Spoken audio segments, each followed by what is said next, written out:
Pick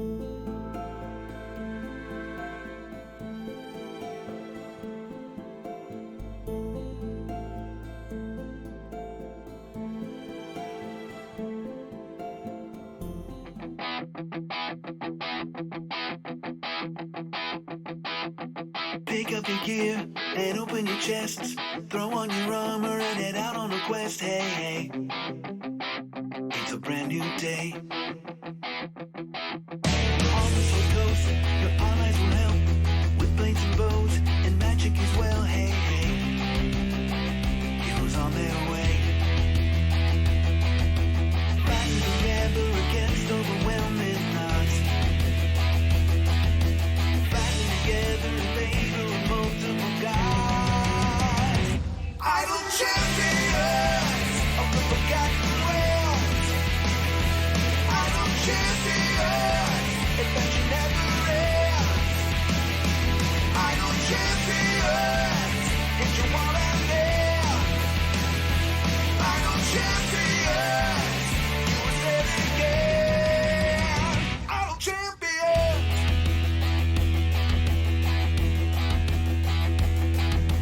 From Waterdeep to Icelandale, head out to Jolt or Shadowfell, hey, hey.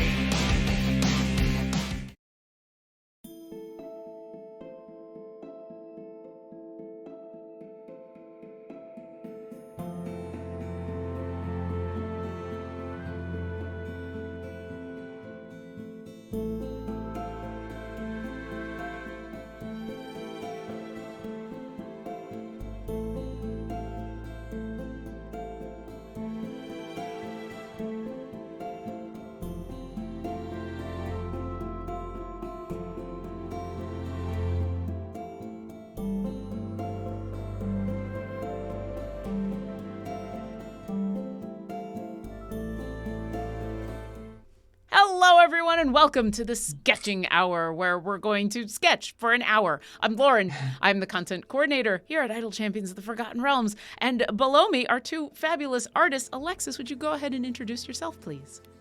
Hi everyone, I'm Alexis. I'm the art lead for Idle Champions, and I'm really excited to be here. Yay! And Michelle, would you introduce yourself, please? I am an artist at Codename Entertainment, and I'm just, excited to get drawing today.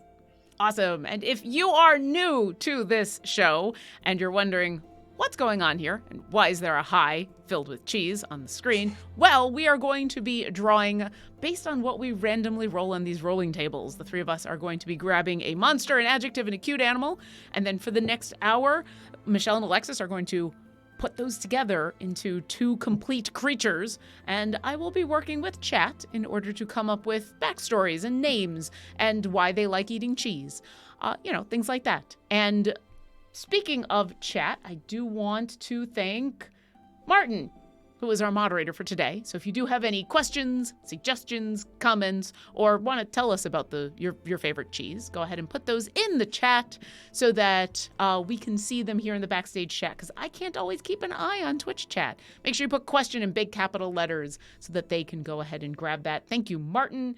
Hi, everybody. Everyone's saying hi. So while you all decide on what your favorite cheese is, we'll go ahead and roll. I believe I have this written down. Alexis is monsters. I'm adjectives, and Michelle is cute animals today. Any special dice you want to show off? I've got my standard Luke gifted silver dice. Yeah, I've got this big chunky metal one. It's gonna make a big thud.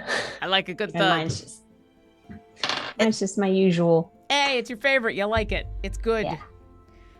All right. What do we got for monsters? A 10 for Otyug. Yeah. I think it's Adiug. I'll go to the D&D Beyond and double check. I got a 9 for Like a Muppet. Okay. Michelle, what's your cute animal? Number 4, Kakapo? That Kakapoo, which is already Kakapoo, okay. already kind of like a Muppet. Oh, I'm going to be doing a lot of explaining to the fine folks at home what these are. So, Oh, cute. yeah, so all of these were suggestions from the wonderful people in chat of things that we could replace on those lists. Let me pull up the Otyugh for a second and make sure that I'm actually pronouncing it correctly, because I'm pretty sure I'm not.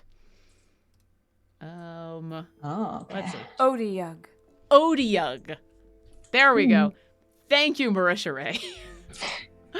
Otyugh. So for those of you who don't know what an Otyugh is, it's this big, muscular, four-legged creature with, like, I'm going to say tentacles, and everyone's going to go, oh, Displacer Beast. But picture Displacer Beast, except way less cute.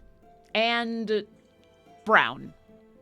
Way less... And toothy. and very toothy. Yeah, so many teeth. No eyes, lots and lots of teeth. And for those of you who don't know what a Kakapoo is, you will need to go to the Googles and look this up.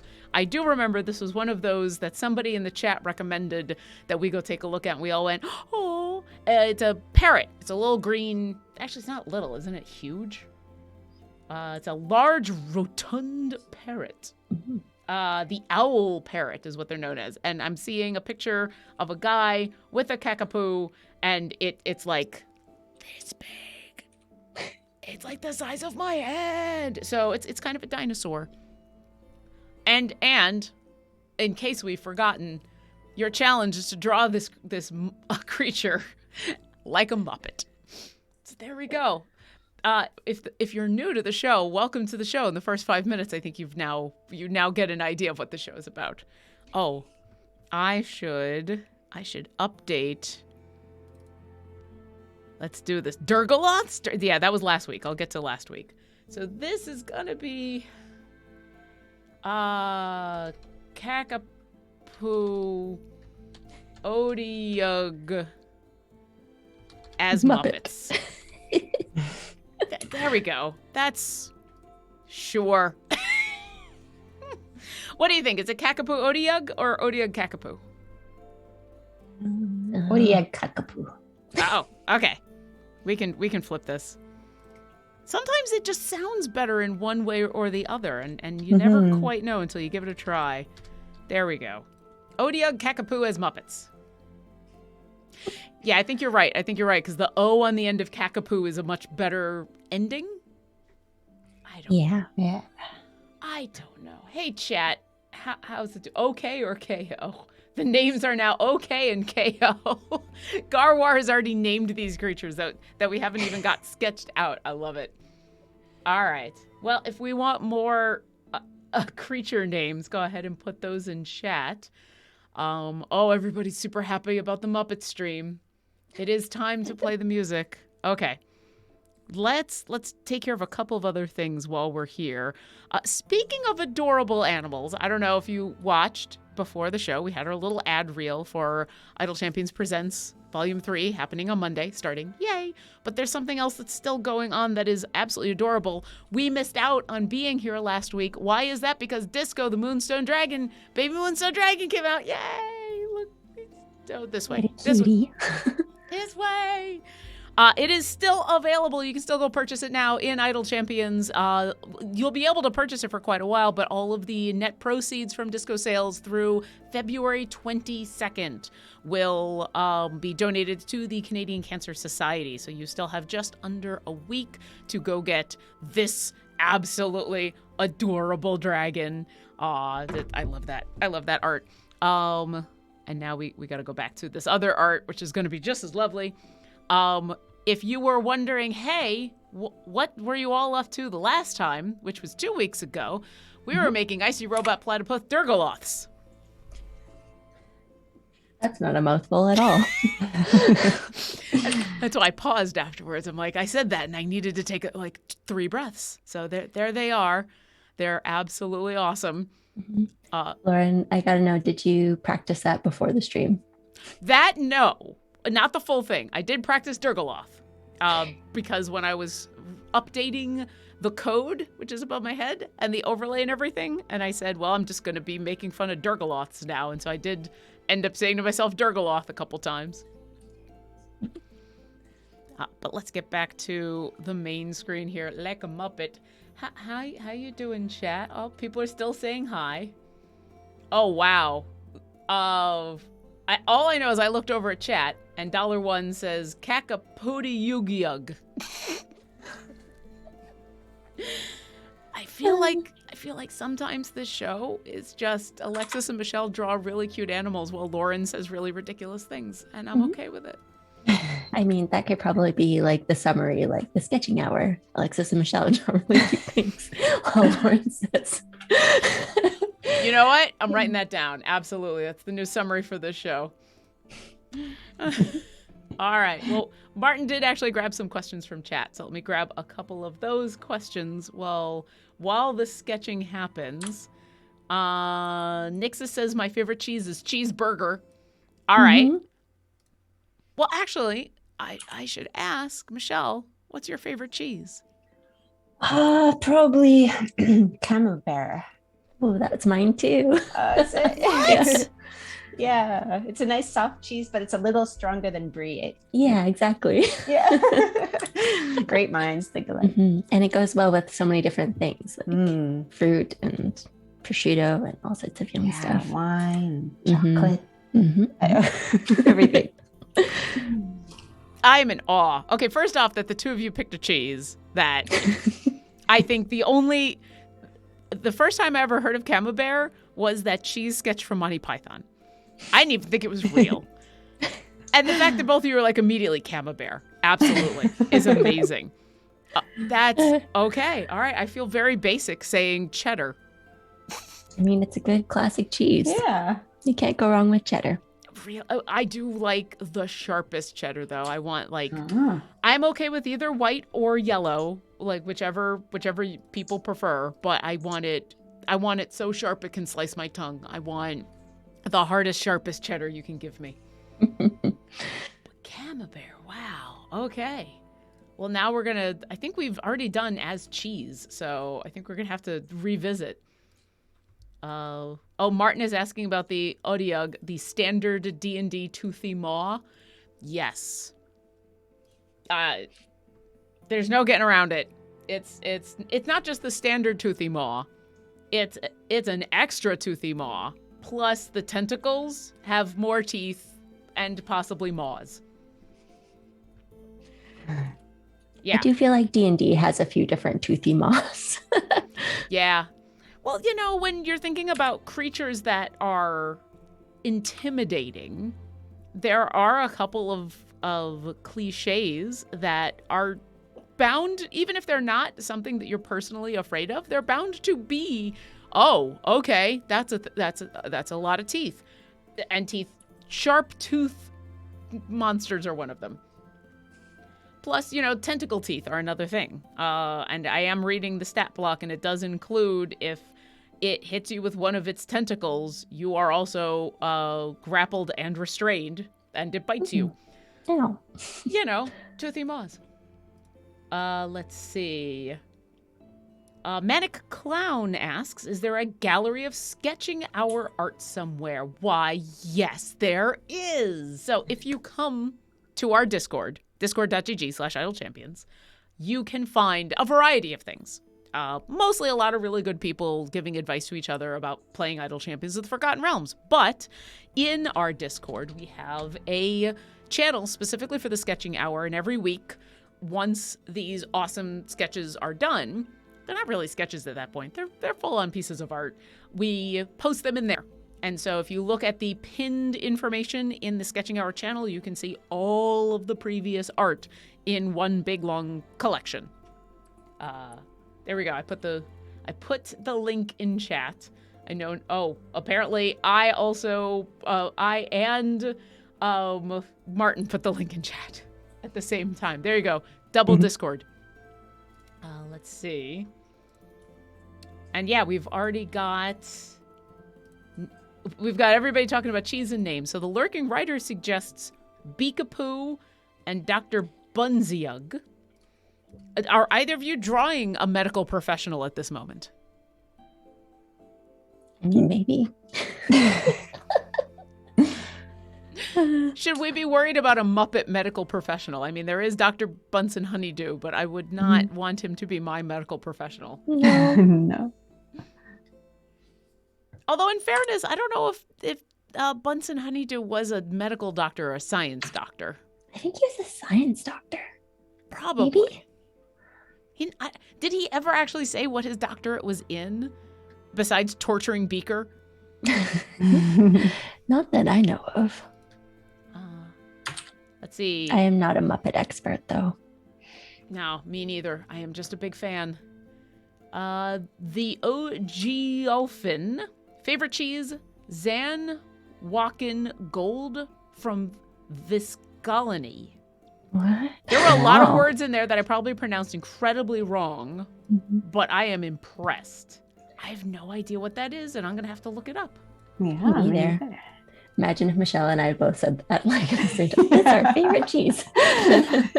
Fiscalani cheese. That's apparently a farmstead, Fiscalani farmstead.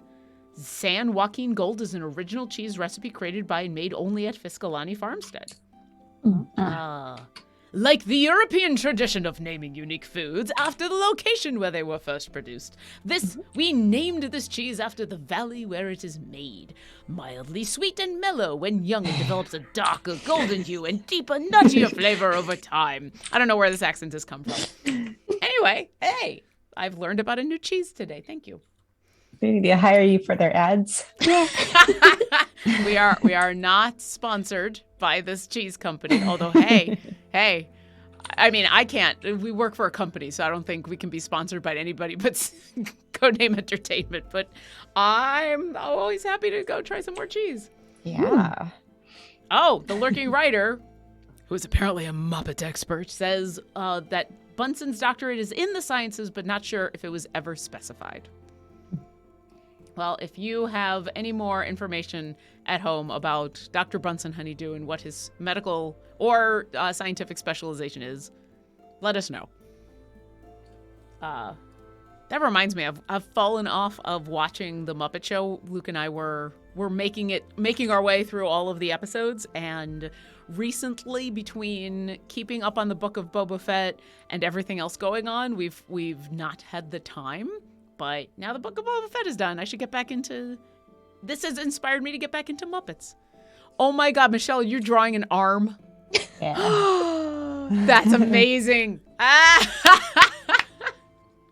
Get to it eventually. I love it. Have you ever watched any of the weird outtakes from when Jim Henson was still doing the Muppets? No. There's I don't think so. bunches of them out there. My favorite one that I always think about, I don't know if it's so much of an outtake as it was on like the Christmas special and a couple other things, but it's of Kermit and Fozzie talking. And one of them says to the other, I think it's Fozzie, and he's like, don't look now. Don't look down and don't look now. But there's someone right below you. And they're like, they look down, they look up, and oh no, what's going on? And eventually they're like, just don't look down. It's too weird. It's too weird. But watch, when you move, they move. Just that weird meta humor I've always enjoyed. Yeah. Alias Seen Buck that show says, in oh, ages. sorry, go ahead. Oh, I just haven't seen that show in ages. Mhm. Fun to see it again. It's so much fun. It really holds up in a lot of ways. It does not in a couple of ways, I will say. And probably once an episode, I turn to Luke in awe that a joke managed to get on the air for an ostensibly children's show. Because the Muppet, there are jokes in there that I'm like, I know I did not get this as a child. I had no idea. I didn't know who this person was. There are jokes in there that as an adult, every once in a while, I'm like, I'm not sure I still get that. And it's not an age thing. So yeah, it's definitely worth, especially if there's any guest stars who are perennial favorites. And if there were any, it's going to sound weird to say it this way. If you had any favorite famous people from the 70s or 80s or the 60s, chances are they were on the show. So, like, can you think of anybody? I could probably say they were on the show. 80s and 90s? Or the 70s and 60s. 70s. Like, because it was, the original Muppet Show aired in the 70s and 80s. Mhm. And I think even a little bit I think it's 70s and 80s. So, And they had people on there who, like, George Burns showed up, and he was ancient then. He was already making "I'm so old" jokes, and that was so many years well before he passed away. So, all right, chat. Who's your? Oh yeah, Steve Martin. Some dude chillin' says Steve Martin was great. We just watched that episode. That was a fun one because they subverted the normal way that the show worked, and suddenly it was, hey, we're doing a audition call, and Steve Martin had been hired to be on the show, but now they're like, well, we had to cancel the show because we're doing auditions, and so Steve Martin just comes out and auditions all episode long. Oh yeah, Cody 2010 says talks about Alice Cooper, and Banana Mobster talks about Ozzy Osbourne. Two people that like Muppets, Alice Cooper. Muppets, Ozzy Osbourne. Oh yeah, Roland HTG. Elton John performing Crocodile Rock with the Muppets will live forever in my memories. Yeah, that's one of those and where when Elton John was still in the flamboyant outfits, and it didn't look out of place because it was with the Muppets.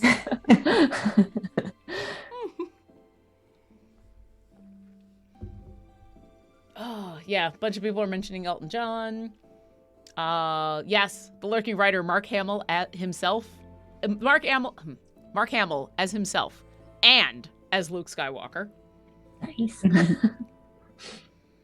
Are these jogging any memories for either of you? Any Muppet memories coming up, as long as we're in the middle of drawing Muppets? I'm pretty sure I saw the Elton John one. That's a classic. I really liked Paul Simon when he showed up. There is a version of Long, Long Day that he sings acoustic. That is my favorite version of that song.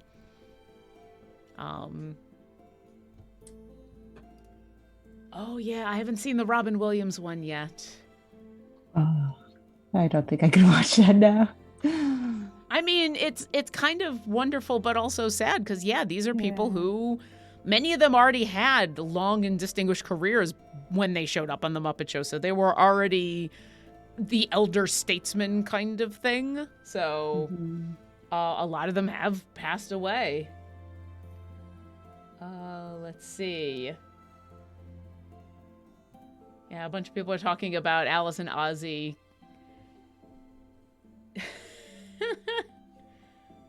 Oh yeah, John Cleese was on. It's interesting when you watch the first couple of seasons before The Muppet Show was really known, and they were kind of relying on a lot of these stage performers that they knew who didn't really know what they were getting into, but were okay with it. And then, like, as the shows progressed, people knowing what they're getting into and are more excited about basically making fun of themselves. Like just being on the show and making fun of themselves.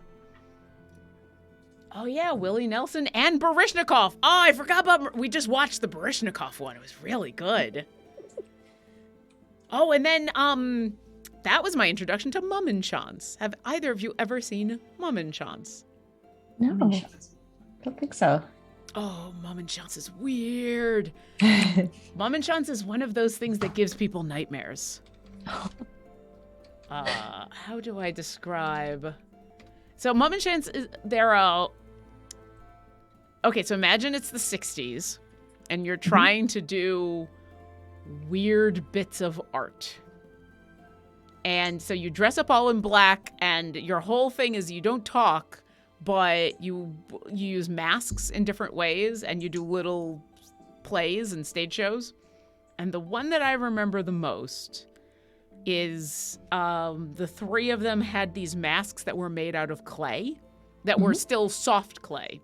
And so they would mold the mask to emote.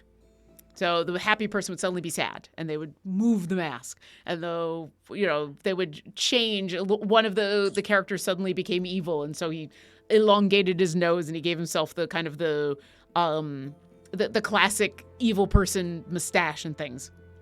And it was really cool up until the moment when they started fighting, they started pulling off pieces of their face and like throwing it at the other person to like mess up their face. And then eventually they squished their two faces together and got stuck.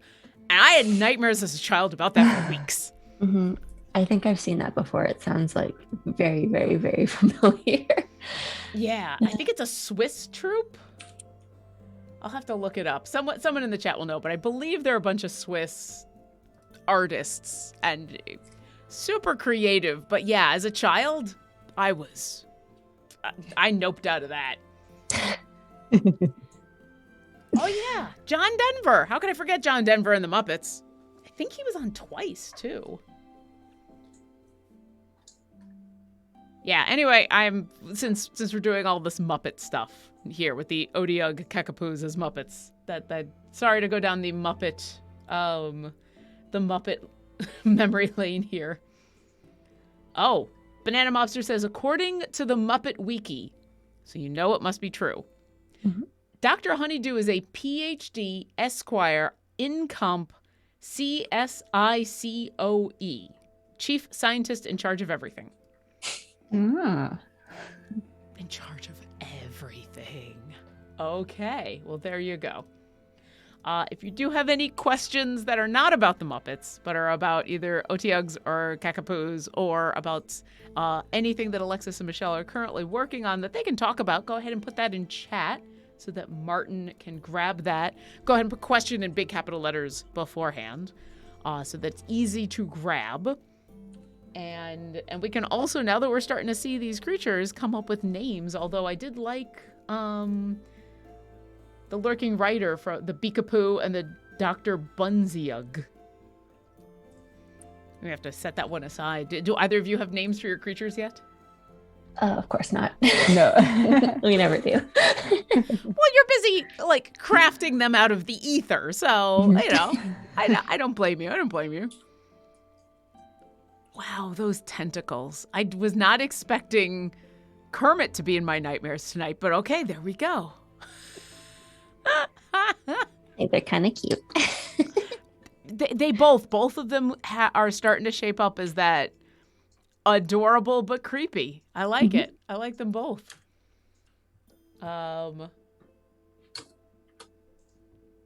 Cassius 3 through 5. That is a really weird question. I don't know. Okay. I'm not sure how we can answer that. So usually we ask how big these creatures are. I'm assuming what Cassius 3 through 5 is asking is how big are your creatures? Like banana for scale, person for scale.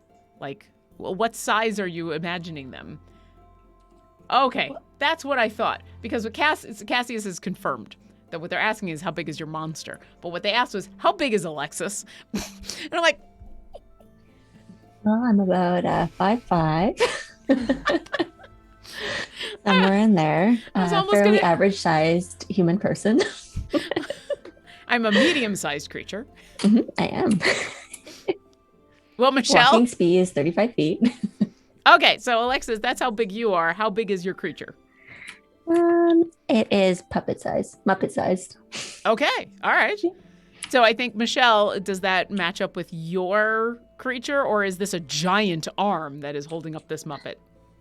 It's probably a normal size, medium-sized arm. Okay, Yeah, because I think it's a human one.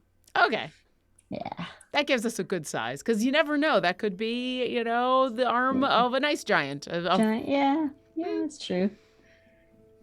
which I think would make that a medium-sized Muppet. But yeah, all right, so both about the same size. Cody in 2010 wants to know, what is that in loaves of bread? That's a callback. How many loaves of bread is your Otyugh Kakapoo as a Muppet? About 6, I think, for me. Oh, mine would be like 0.75. Okay, all right. The Lurking Writer has a question I'll probably have to look up. What edition of D&D introduced Otyughs into the world? I know they've been around for a while, but I do not know. You know what? To the internets. Let's see what we can find. Habitats. Oh, they're appearing in Dungeon Magazine, so... Ooh, they were in the AD&D trading card game. So that means they're at least AD&D. Here we go. Ed Greenwood had a article in Dragon 96, The Ecology of the Gulthara, Odiug, and Neo-Odiug. Wow, that's... I love how sometimes D&D articles sound like scientific papers. Yeah, it looks like that's been a creature that's been around since the early days of D&D, so... Hard to say. Old monster. Catch23 says, per Mars's instruction, I've acquired soup. I'm sorry, you did not specify what kind of soup. I am upset. Some Dude Chillin says, maybe these are Muppet versions of those monsters that are dropped from the ceiling and controlled people. Waiting for an unsuspected adventurer to come along and put on a show for the orphans. Sentient Muppet Odiug Kakapoos. Wow. There's layers there. Okay. I'm sorry, I'm just kind of blown away by that. Also, I like the idea of these being the creatures that you would actually see in like a Waterdeep Waterdeep puppet show. Like one of those cliche in the little stands. You know, here's a little window and the tiny little curtains are going to part and... Totally. Oh, Catch23 says it's Tonkatsu Ramen. Ooh, nice. Yum. The Lurking Rider says, question. Would the creatures Jim Henson designed for the Dark Crystal also count as Muppets? Because the size differential between Gelflings and Skeksis is pretty big.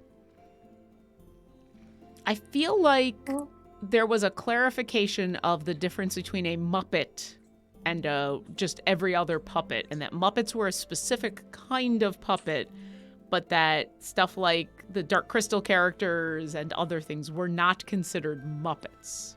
Am I remembering that wrong? Not sure? Sure. No idea.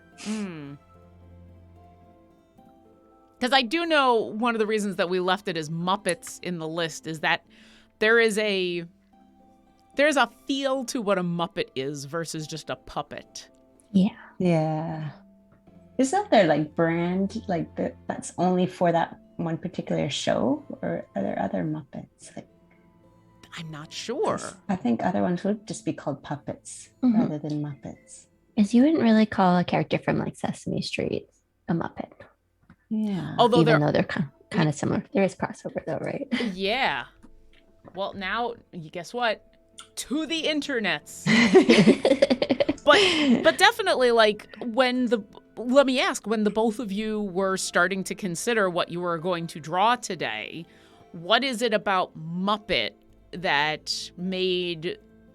stood out to you as part of the aesthetic of these creatures that might not have been that way if the adjective was puppet?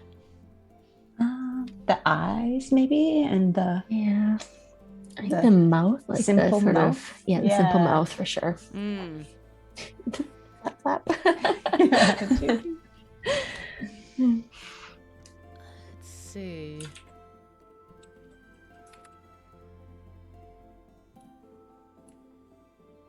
Okay, yeah. So apparently the Muppets are considered this ensemble cast from The Muppet Show. Mhm. And then, yes, Muppets end up other places, but it is this cast specifically. But yeah, definitely Muppet isn't, I think it is way more than just a specific cast of characters. It is that aesthetic. Because yeah, if you had, I mean, really, I think you both nailed it with the mouth and the eyes as far as specifics. But yeah, a puppet would have been a different thing. Like Skeksis isn't a Muppet. It's cool. It's just that thing like where not all puppets are Muppets, but all Muppets are puppets. They do fall under Yeah. that umbrella, but it's a very specific part of it. Yeah. Do either of you have a favorite Jim Henson Muppet / puppet movie? Because there was a whole milieu of them. Like Mhm. Muppets Take Manhattan, or like we're talking about Dark Crystal, or Labyrinth, or... Oh, It's probably Treasure Island. Ooh. Treasure Island's a good one. Mm-hmm. I mean, anything with Tim Curry in it is good, right? Mm-hmm. Yeah. Yeah, if we're going to talk puppets, then definitely Labyrinth for me. That was huge for me. Labyrinth. Still is. Yeah. Yeah, it's a good one. A bunch of people are talking about Fraggle Rock, too. Oh, yeah. Yeah, Muppet Treasure Island was good. Also, since it was just the holidays, we just got through watching A Muppet Christmas Carol, which I still believe is the quintessential Christmas Carol. It is the best version of that Christmas Carol. It has no right to be as good as it is, but it has every right to be. It is amazing. Everyone just knocks it out of the park, and I love that. I love that movie so much. It is so good. And it's proof that you don't need to dumb down content for kids. That you can still have social commentary and scares and some of the more subtle aspects of a really good story. And it's how it's presented when it's something that kids are going to watch. That's the important part, because like Yeah. some of those ghosts are terrifying. Like the ghost of Christmas Future is creepy and horrific. They touch on all of the social ills going on at the time that Scrooge is like, yeah, go ahead and let the poor people just be in poor houses. Like stuff they didn't shy away from. Oh, Garwar says the recent Muppets Haunted Mansion really tries to evoke the old Muppet movies vibe, but it was too short. I wonder, is too short at least better than too long, though? Like, if something overstays its welcome, that just is sad. Yeah, that's tough. Like, if something's too short, then it can kind of leave you wanting more. But if it's too long, it sort of spoils it a bit. Yeah. But if it's too short, it could also leave you upset at like a lack of closure, a lack of, you wanted there to be more depth or more something. Mm-hmm. Also, Tickled Weenus just said Farscape for me, and Farscape. Pilot is still one of my favorite creatures of all time. I will admit I have not gone back and rewatched any of Farscape in a very, very long time. I have no idea how well it holds up. I think it probably would hold up pretty well, but for what it was, it's still one of my favorite TV shows of all time. I thought it was absolutely wonderful. And yeah, being able to see puppets on a show being used practically for alien effects and not in a joking way, like in a way that was 100% believable, was absolutely fantastic. And Pilot to me is still one of my favorite characters of all time.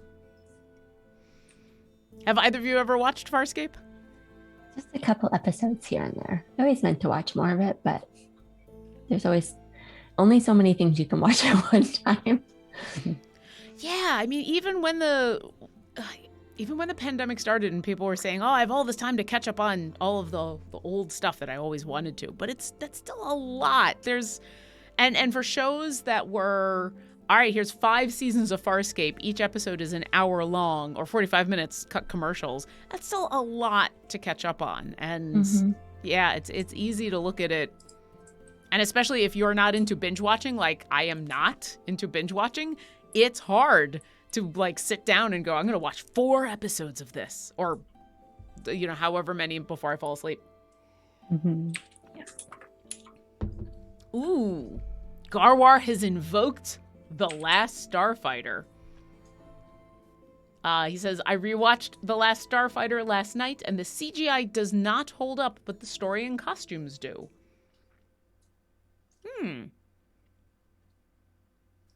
Are there any movies or shows like that you've recently watched that are like, the effects don't really hold up, but this is still a really good story? I'm trying to think. I haven't watched too many old things lately. I can't think Yeah. of one. I will say something about a new thing. What? So have you watched The Book of Boba Fett? No. Okay, I will not go into any specifics or spoil anything, but I will say, in general, I thought the effects were absolutely excellent. And then every once in a while, they're not.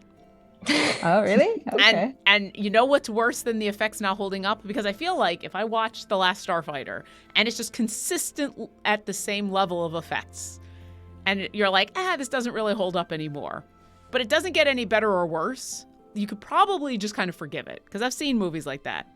But when something's really good consistently and then every once in a while it's not, is that bad? And I will not say more than that because of spoilers, because that is relatively new. Okay, all right, the Lurking Writer is going to old school. Chitty Chitty Bang Bang and the original Clash of the Titans. Wow. Yeah. I remember both of those. Wow. Bedknobs and Broomsticks. There's another one for you. Yeah. Battle Beyond the Stars. The effects definitely didn't hold up, says Banana Mobster. But if the effects don't hold up, but this, like we were talking about with The Last Starfighter, if the effects are bad, but the story and the characters and everything else is still really good, and it's just, they just didn't know how to do effects back then, it's still eminently enjoyable and watchable, right? And I mean, sometimes it's kind of fun to watch bad effects because, like, you can sort of see how they were done, and like, I don't know, it's like getting a view into how things were made back then, which is always kind of cool. Absolutely. Well, and it's the Doctor Who effect, right? Like, you know this was made with love, even if it was just also made with cardboard. Ooh, Reaver01 says, early childhood nightmare fuel in HR Puffin stuff, which was something I missed as a child. Did either of you watch that show? No, I don't think so. I've heard about that, but yeah. Oh, here we go. Escape from New York. They built a model city with fluorescent tape on the edges because it was cheaper than using computers to generate the wireframe sequences using a computer. Wow. That's another old movie, though, that I haven't seen in forever. I don't know if it still holds up. There wasn't much to Escape from New York, though. It's not like Escape from New York is Dune levels of complex. Yeah. Oh, True Wanaheda. Here's an excellent example. Princess Bride, rodents of unusual size. Yep. Those are not even Muppet levels of effects. Like, No. those are, if I remember. Stuffed animals. Yeah, exactly. It's like, I won this at a county fair and I'm now going to throw it at Carrie Hills. Here you go, act. Yeah, that whenever an actor is getting like attacked by a monster and they're like holding it up to their neck like, No. I'm not at all puppeteering this thing. Yeah. On a related note, I just saw, this is like a week or two ago, there was a video clip going around on the social medias of Who Framed Roger Rabbit. And it was a behind the scenes clip of, it was a series of clips behind the scenes of them filming stuff before the animation was put on in. So it's Bob Hoskins in a little go-kart, except without all the extra stuff. And it's, there's a bunch of different clips, but the one that got highlighted in the tweet that I saw was specifically, it was a conversation between Bob Hoskins and Roger the Rabbit. And I've just lost his name, who played the bad guy. I've just lost his name and I feel horrible. Someone, quick, chat, who played the bad guy and who played Roger Rabbit? I know chat will help me. I know you got me. Doc Brown. Oh, Christopher Lloyd.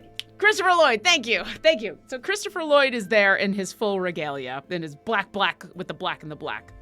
Because of the way the scene was working, it's Bob Hoskins and Roger Rabbit, and they are talking to each other, and I'm Christopher Lloyd. And so essentially what they had was they had a little Roger Rabbit puppet on a piece of stick or something. And so because it was this 3-person effect, where person here, person here, person here, Christopher Lloyd ended up puppeteering the head of Roger Rabbit. So you're watching as Christopher Lloyd is acting as the bad guy, but also is holding on to the head of Roger Rabbit as they're having this ridiculous discussion. They're doing the, you do want to drink this, you don't want to drink this, you do want to drink this, you don't want to drink this, you don't want to drink this, you do want to drink this. They're doing one of those. And it's amazing to watch him essentially acting in one hand and acting completely different with the rest of his body. It's brilliant. If you can find it online, go ahead and take a look. His eyes gave me nightmares. Yes, Some Dude Chillin'. That's another one. It's another one as a child. That, woof. That's a movie I haven't seen in years. I would Yeah, love to same. see that again. I used to just absolutely love that movie. I think that would also hold up. And also you'd get the joy of seeing one of the earliest major crossovers, because that's a Disney Warner melding that I don't think has happened since. I don't know. I don't remember, but yeah.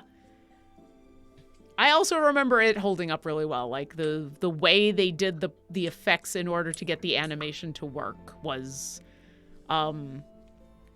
yeah, because I watched a show recently. I'm a fan of Corridor Crew, who are these group of their special effects professionals, and they do a special effects artist react too. And they did a whole episode that included clips of Roger Rabbit, and it was fun watching these special effects, CGI essentially professionals, trying to guess how they did these effects. Because some of them are like, all right, here's this animated penguin holding a real cup, walking along, going in front of people and behind people and doing all this stuff that was well before they could really effectively CGI paint anything out. So I'm gonna have to look that up. yeah, Corridor Crew is really cool, but just any of the behind the scenes stuff from Roger Rabbit is amazing. Oh, Abyssal Icarus wants to know, are Fraggles Muppets? Maybe. I don't know. Is don't is think- Fraggle Rock a spin-off of the Muppets? I think it might be. Is it? Oh, which if it was a spin-off, then I would say yes. Probably, yeah. But if Yeah. it's If it's not, separate, then probably then not. yeah. Yeah. That's one for the Googles. I do think we were talking earlier about the aesthetics of the Muppets versus other puppets. The Fraggles do tend to be in that Muppet aesthetic. So, Mhm. Yep. Yeah. and apparently there's a new series that was just released of Fraggle Rock. Ooh. Oh, and Cassie's 335 wants a Muppet Critical Role with DM Matt Mercer as the token human. All right. That'd be really fun. I would subscribe for that, sure. Mhm. All right. Looks like the two of you are just finishing up, so I need to know a couple of questions. So we got sizes for these creatures. Mhm. I'm going to ask the two of you. Usually I ask chat. How did these creatures come to be? A man went into his puppet closet and picked it out. Okay, all right. So created by a puppeteer. Mhm. Okay. Maybe created by a puppeteer, but with like a magic needle and thread. Oh, there you go. And then when he was done, they were like, "We're alive!" And he was like, "Oh goodness." Is this a Pinocchio style thing and where it was more intentional, or is this he didn't know what he was doing until all of a sudden alive? I would say he didn't know what he was doing, or else he might have not picked an Odiug. Yeah. All right, that's fair. That's super fair. Okay, and so these are are currently living creatures, even if they are puppets, even if one of them is currently being puppeteered by I'm gonna guess a male presenting person just because of the hair, but hey, you know, I mean, I don't You know. never know, yeah. Yeah. Okay. Are they omnivores, carnivores? Do they not eat? Are they magical constructs? Are we seeing these things hunting out in the wild? I would say hunts, but then like doesn't eat, so just kills for sport. Okay. All right. I like it. Dark Just and maims them and Yeah. then leaves. Like when Cookie Monster, who is not a Muppet, like eats cookies and he's just like nom nom nom, and it's just cookie crumbs flying everywhere because he doesn't actually have like an esophagus to eat. this just became the darkest episode of the Sketching Hour ever, and I'm in love. I love it so much. These like cute little happy puppets that are Yeah. Maiming things along the way. yeah. I just want that video of Cookie Monster chewing on a bunch of cookies and then flying everywhere and then him looking at the camera going, "Me not have esophagus." Wow. All right. Well, these things are absolutely amazing. I'm sticking with the names that we got earlier with Beekapoo and Dr. Bunsiyug. Who wants to be Beekapoo and who wants to be Dr. Bunsiyug? I like Beekapoo. Okay, I'll be doctor. You'll be the doctor? Excellent. Awesome. If you have liked what we have done today, and I don't know how you couldn't because just look at this. Look at this. Make sure you come back next week where there will be more awesome rolling on rolling tables. A couple of quick things for those of you who joined us a little later. Remember that Disco, the Baby Moonstone Dragon, is still on sale. You can still purchase Disco through February 22nd for a donation to the Canadian Cancer Society. So go check that out. Make sure you come by on Monday for Idol Champions Presents Court of the Raven Queen, which starts up this Monday at 4 p.m. Pacific. I'm pretty sure that's correct. I just know when my call is because I'm on it as Orkira. Sorry, had a moment. Oh, quick question. Because I know a couple people actually worked on this. Orkira's Shadowfell skin. Who did that awesome thing? That was Jessie. Yeah. She Jessie. did a really great job of it. Yeah. I love all the feathers and everything. And finally, while it's not on this channel, you will soon be seeing the finale of Champions of the Realms is tonight in about an hour. It's Mark Meer as Baloth versus Nora Ibrahim as Esmeralda. You get to see the two of them in the championship battle. So if those are two champions that you use in your game pretty often, then maybe you want to go check that out because they're also two amazing role players playing two awesome characters. With all of that, Alexis, where can we find more of your awesome art on the internet? I'm on Twitter at Alexis Thero and on Instagram at alexis.thero. And Michelle, same question. Where's more of your excellent art? I'm on Twitter at Art of Michelle and on Instagram at Michelle Papadopoulos. And you can find me as Obo Lauren wherever fine Laurens are sold. And we will see you next week. And thanks for watching. Bye. Thanks. Bye, everyone. Bye.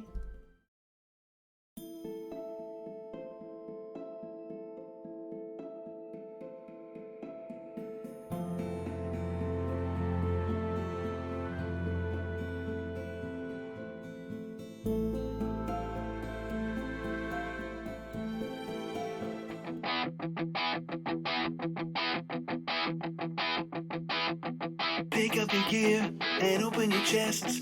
Throw on your armor and head out on a quest. Hey, hey. It's a brand new day.